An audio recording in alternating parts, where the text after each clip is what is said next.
Gov Live tayo no, sa GMA Regional TV1 Mindanao at nais malaman ng publiko kasi isa ka sa mga na-facilitate ng pag-surrender ni Pastor Apollo Kibuloy. Can you give us details on that? Yes po, because during the time na lumapit sa akin ang Board of Directors ng QGC at with Attorney Bobby Torion na gusto nilang makipag-negotiate sa ISAP, Philippine Army. So, nung una, parang umiiwas ako dahil alam naman natin na very hot yung issues. But nung succeeding na tumatawag sila sa akin na kung sana matulungan sila na makipag-dialogue sa Philippine Army. So, doon ako nag-umpisa na gumawa ng hakbang na nilapitan ko ang assigned na battalion commander dito sa 60 IB. At sinabi ko na mayroong isang confidential dialogue na gusto ng Board of Directors ng QGC through Attorney Bobby Torion. So doon po nag-umpisa na nag-facilitate po tayo na mag-uusap po sila. At alam po natin na yun ay tungkol sa kalagayan ni Pastor Kibuloy na gusto na siyang sumuko pero ang tiwala niya ay doon sa Philippine Army, sa ISAP. So doon nag-umpisa na ako yung nag-bridge para naman mag-abot itong dalawang grupo. So nung succeeding mga four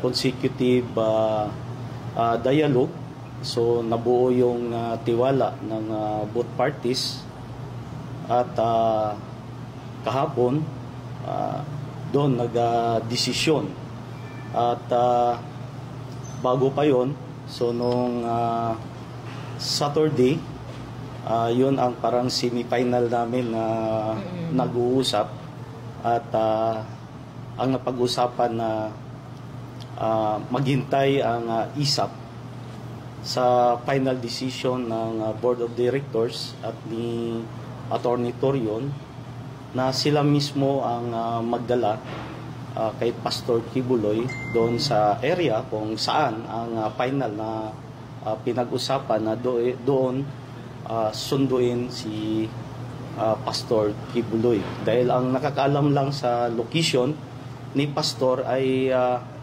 doon sa meeting ay hindi po nasabi yun at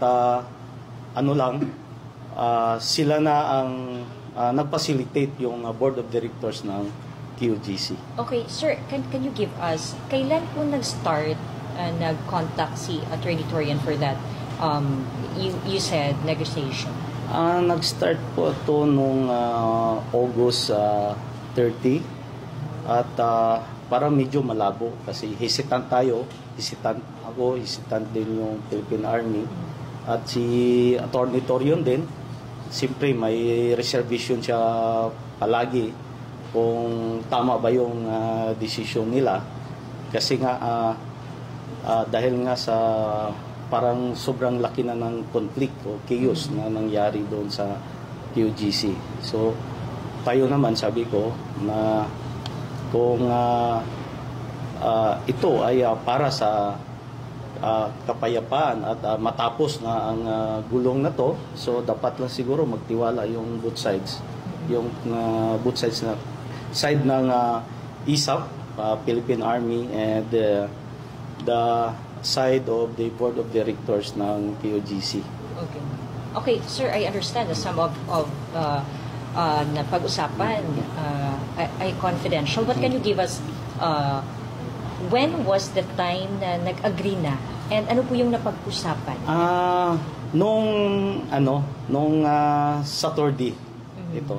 So Sunday voluntary surrender si pastor. Noong Saturday, yun ang naging semi-final na ang usapan na talagang decided na dalahin ng KOGC Board of Directors with Attorney Torion si Pastor Kibuloy.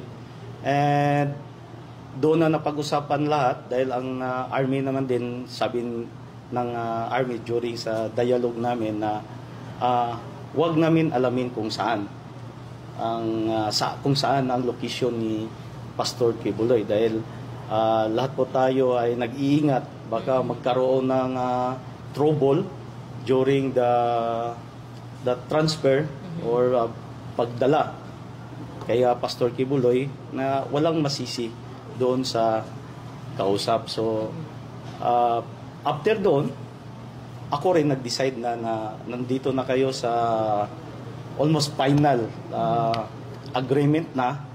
So ayaw ko nang sumali. Kayo na. Dahil ang usapan doon na ang KOGC, si Pastor Kibuloy, pagdating na doon sa kamay ng mga ISAP at pag nandoon na, ma-secured na si Pastor Kibuloy. Kasi ang iniisip talaga ng mga board of directors is yung security ni Pastor na hindi magalaw si Pastor, hindi masaktan o hindi naman ma-disgrasya. So yun naman ang in-assured ng ISAP sa kanila. And pag nandoon na sa kamay ng mga ISAP ng Philippine Army, ay yun na rin ang time na tawagan si General Silo at si RD at lahat na PNP commanders assigned in Davao Region. Yun ang napag-usapan para naman to confirm na nandoon na talaga si Pastor. Okay, so paano po yun? Kasi the PNP was saying na sumuko sa loob ng KOJC compound. Ano po ba talaga yung nangyari? Kasi from the structure daw siya lumabas Yun certain building. Yun ang hindi ko na alam. Dahil nag-out na nga ako sa negotiation noong Saturday. So doon na lang, hanggang doon. Kasi sabi ko na establish na yung tiwala nyo sa isa't isa. So mayroon na kayong trust and confidence at decided na maglabas si Pastor. So hanggang dito na lang ako nung Saturday meeting. So after that, nalaman ko na lang kagabi during I attending the Philippine Fraternal Order of Eagles meeting in Waterfront. Nag-text na sa akin na nandoon na sumuko na po si Pastor Kibuloy. Was it through parang call or in-person negotiation with Attorney Torion? Sa ano doon, yung laman lang ng negosasyon namin na yung assurance ng Philippine Army. Kasi nga, di ba, PNP yung pumasok sa QGC. So, ang kanilang tiwala ngayon nandito sa Armed Forces, sa Philippine Army. So pinili nila yung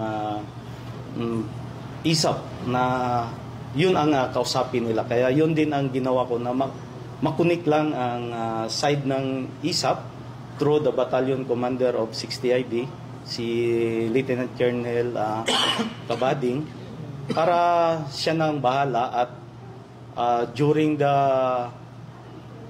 starting of the negotiation, nire-request din nila yung presence ko dahil nga parang ako ang maging third party o witness doon sa lahat ng pinag-uusapan na walang mangyayaring double cross sa negotiation during sa mag-decide na magsuko si Pastor Kibuloy. Sir, personal yung negotiation, personal?